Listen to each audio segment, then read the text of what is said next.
everyone. My name is Miss Cruz Perez. My name is Walter Aquino. My name is Benjamin Comigo. My name is Rebecca Embryonis. My name is Grace Mamiga. And today, we'll be walking you through our final project for data science. It is a data cleaning and exploratory data analysis of a cafe sales data set.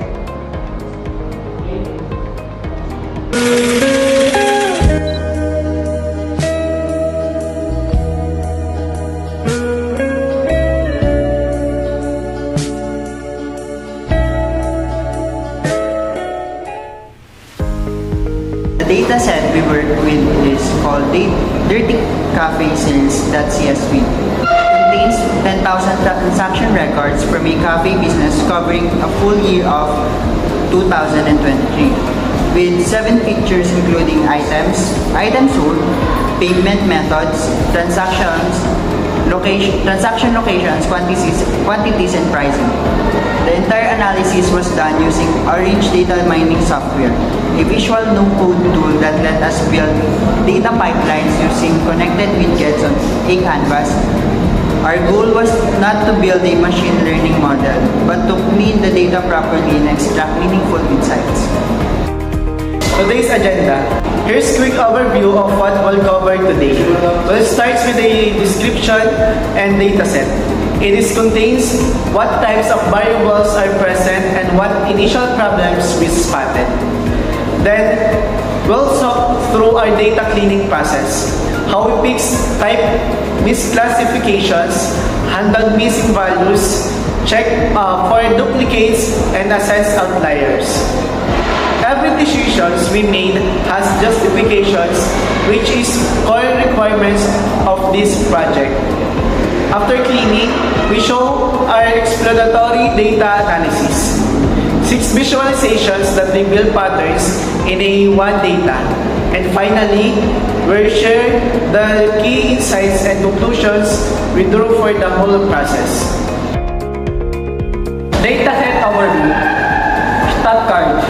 Let's start with the basics. Our dataset has 10,000 transactions, 7 futures, covers all of 2023 and includes 3 numeric columns, variable list. Looking at the columns, we have a transaction ID as a unique identifier, the item purchased from the menu, total spent in dollars, the payment method used, the transaction location, quantity ordered, price per unit, and the transaction date. Of this total spend, quantity and price per unit are numeric.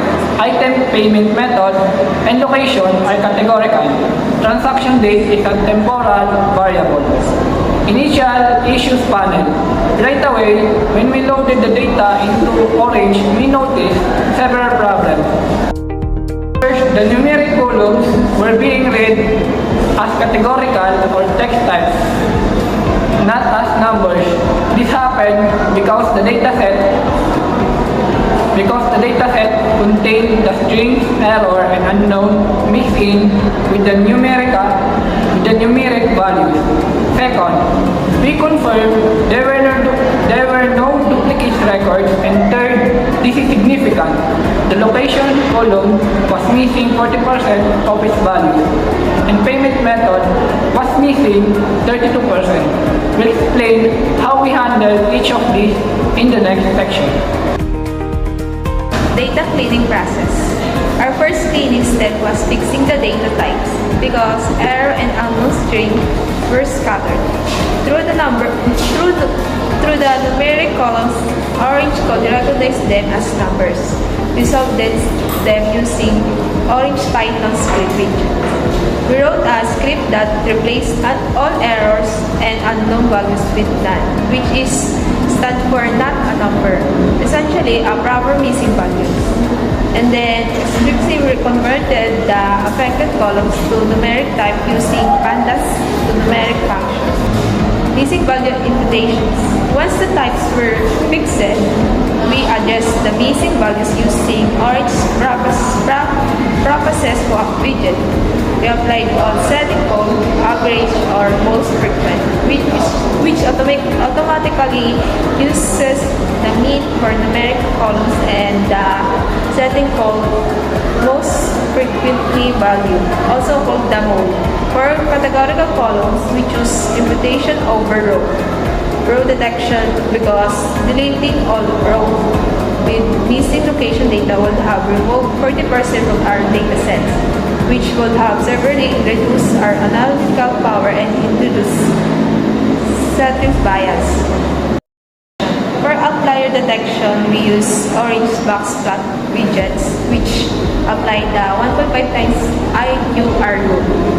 Stands for statistical method. We check all the numeric values to total spend show some higher values reaching up to $24, but when we examine these $24 is exactly what we get from 5 items at $5 each. The maximum possible combination in this data set, so this is legitimate to not outlier per rule. Finally, for duplicates, we use Python drops duplicates function on the transaction ID columns.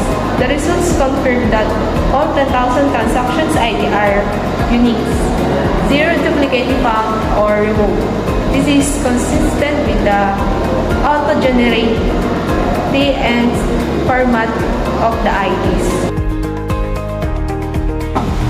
This chart visualizes the missing value percentages for all 7 columns before any cleaning was applied. The data directly came from Orange's column statistic widget. You can clearly see that location of payment method, the two teal bars, had the most severe missingness at 40% and 32% respectively. Item was moderate at 10%, and the remaining 4 columns, transaction date, total spend, price per unit, and quantity, all had around 5% missing values, which is relatively low risk. These 3 column boxes on the right summarize the severity level. The 40% and 32% are missing rates are unusually high for operational transactional data. These likely indicate that a systematic issue, perhaps a point-of-sale device that wasn't capturing these fields consistently, or a technical integration failure. This is an important finding for the business. The result from location and payment method analysis should be interpreted with caution because a large portion of those values were filled within by imputation, not an actual record.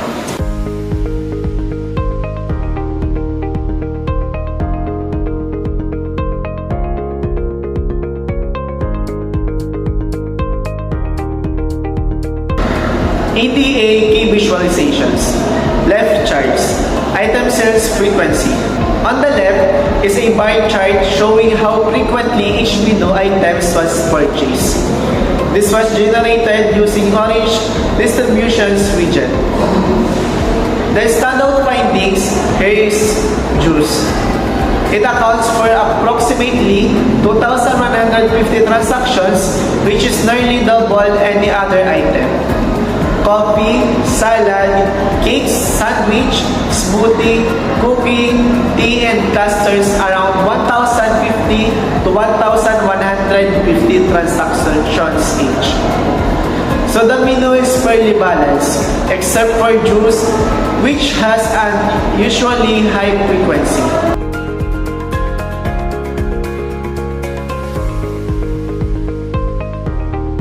On the right is a pie chart showing how customers pay. Digital wallet dominates at 54%, that more than cash and credit card combined, which is account for about 23%. This tells us the company's customers base strongly prefers contactless, cashless payment.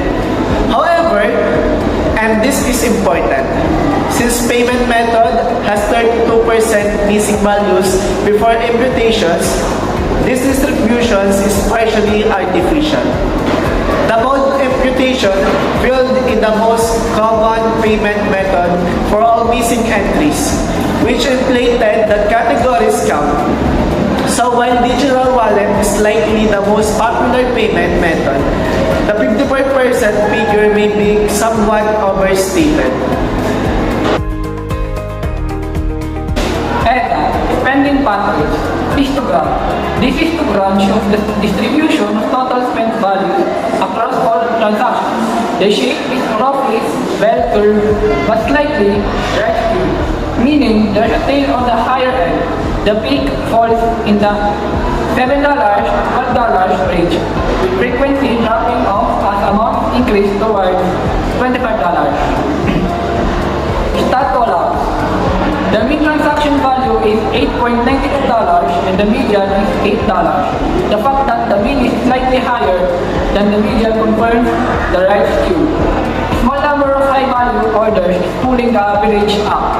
This is why we chose median imputation rather than mean imputation for missing total spent value. The median is more robust, skew, and outlier. The full range is $1 to $25. The $25 maximum corresponds to the maximum possible order. 5 items at $5 each, which validates that the data is internally consistent. Insight. Our first insight is about use. Despite being the most popular items and transaction count, accounting for 21.5% of all sales. It is spending behavior and cultural principle.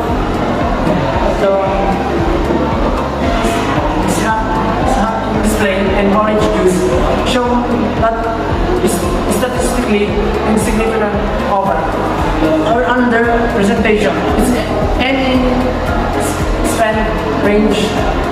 This suggests juice is typically fetched for single and affordable items rather than as part of larger order and high value low total spend product.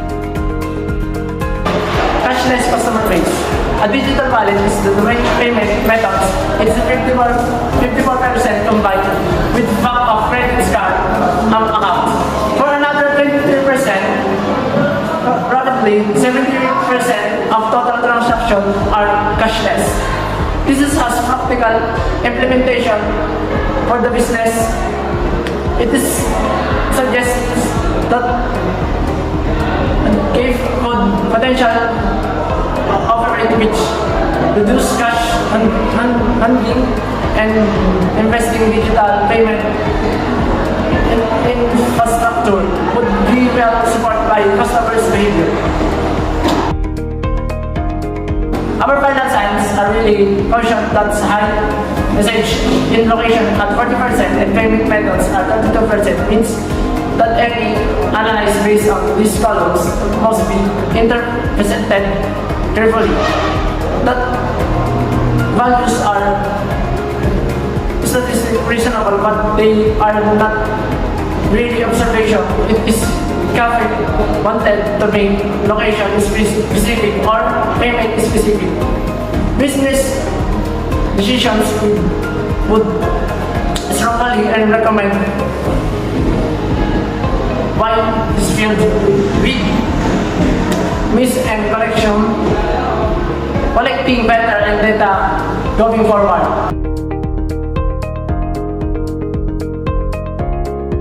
Conclusion and takeaways. To wrap up, this project took a messy real-world dataset and transformed a clean analyze. We used Orange data mining to build full pipe from loading raw data through a file widget, fixing data types and removing invalid entries with a Python script, inputting missing values with pre-process widget, detecting outlines with a box plot widget, and finally generating 6 visualization to understand the data. The 6 key takeaways are: UCC stopped selling items at 21.5% of transaction. The average transaction is about 8.92, approximately 3 items of 2.95 each. Digital wallet is preferred payment method at 54% payment. Method limits the reliability of those analyses, and the full cleaning and EDA pipeline was successfully implemented in Orange. Ultimately, this project is not about how complex our code, it's about how well understood the data and justified our decision. We believe we demonstrate that through every step on this process.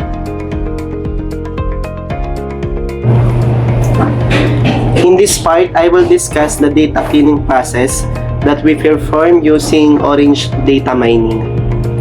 Before conducting our exploratory data analysis or EDA, it was necessary to clean and process the dataset to ensure that the data was accurate, consistent, and reliable. Our professor provided a dataset containing errors and missing values. Data cleaning became a crucial step in our workflow. The process started with a file widget where we imported the cafe dataset into Orange. This widget served as the entry point of our workflow and allowed us to access all records that would be analyzed and cleaned. Next, the dataset was connected to the Python script widget. This stage was used to perform custom data cleaning procedures that could not be handled automatically.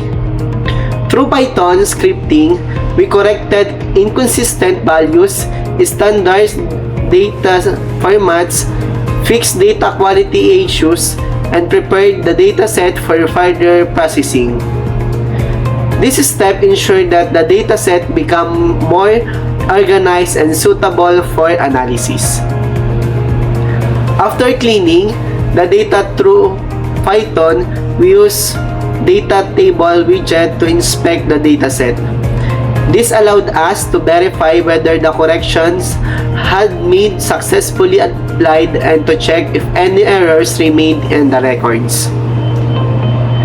The clean dataset was then connected to the column statistics widget. This widget provided a summary of each variable, including important information such as values, distributions, missing values, and statistical measures. By examining these statistics, we will be able to better understand the quality and characteristics of a dataset. The next stage was the processes widget. This played a major role in preparing the data for analysis. In this step, missing values were handled through imputations and other processing techniques. This ensured that incomplete records would not negatively affect and result our analysis. The processing stage also improved the consistency and usability of the dataset. After processing, the clean data was sent to several visualization tools for validation and exploration. The data table widget was used once again to review the final cleaned dataset. The box plot widget helped us identify potential outliers and observe the spread of numerical values. The distribution widgets allowed us to examine the frequency and distribution of different variables, helping us understand customer behavior and transaction patterns. The scatter plot widget was used to explore possible relationships and trends between variables. Finally, the mosaic display widget enabled us to analyze relationship among categorical variables and identify significant patterns within the data. Overall, this workflow transformed a dataset containing errors and inconsistencies into a clean, reliable, and analysis-ready dataset. Through the combined use of Python scripting, statistical inspection, processing, and visualization, We used that the data quality was improved before performing exploratory data analysis. This data cleaning process was essential because the accuracy of any data analysis depends on the quality of data being used. By cleaning and validating the dataset first, we increase the reliability of our findings and ensure that the insights generated from our project were trustworthy and meaningful. Thank you.